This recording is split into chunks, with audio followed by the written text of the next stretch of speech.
Welcome to Anda Beach Resort, Anda Public Beach. So this is the food park. Muna ang food park sa Anda, guys. Last time wala pa to. Ngayon meron ng food park. Wow. Nice.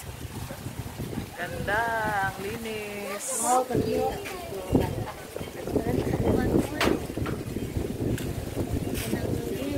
Nice sa hangin.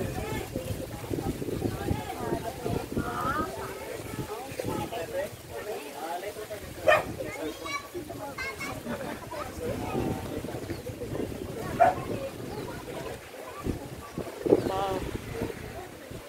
Ang presko, nakaka-relax yung view. Tingnan nyo, guys. This is Anda's Beach Public Beach Resort. Ang ganda dito. Ang haba ng lagarin mo dito.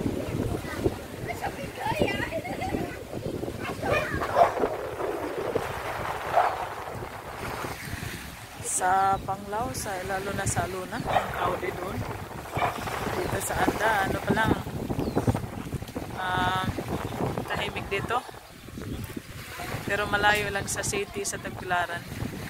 At ang travel mo din, it takes 3 hours. Pero sulit kung pupunta mo dito.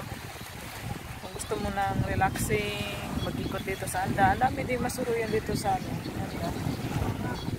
Hindi lang beach. Gusto mo mag-driving, nature.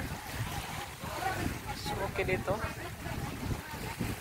Guys, nag-live ako kanina. Biglang naputol, wala ang signal. So, video na lang ako.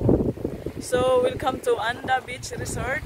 Public beach dito sa Anda. Marami din dito guys, private resort sa kabilang side. Pero dito ang pinaka-known dito kasi sa white sand niya, mahaba ang beach. Tapos ang linis. Talagang ang ganda dito sa Boracay. Parang Boracay. Anda Beach Resort. So mag-walking tayo, guys, sandali. Kasi may kasama ako, galing nag-site viewing kami ng Lotte, tapos nandoon sila. Then naglakad lang kami dito sandali or nag-picture taking. So lakad tayo.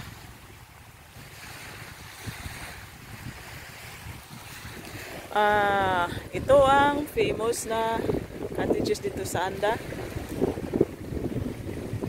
Then ito sa kabila, nandun na sila, nag-walking na sila, parang pauwi na. Babalik na ako sa pwesto namin.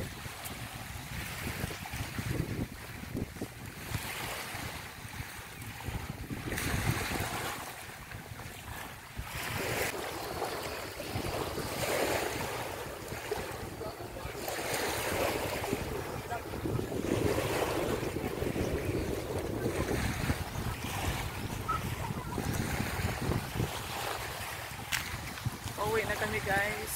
So, bye-bye!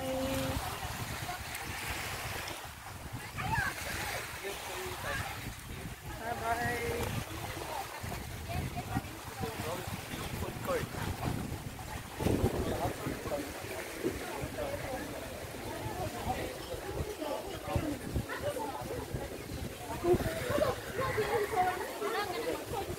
Next time, maganda dito mag-stay ng matagal. Kasi sa ngayon, parang pasbay lang.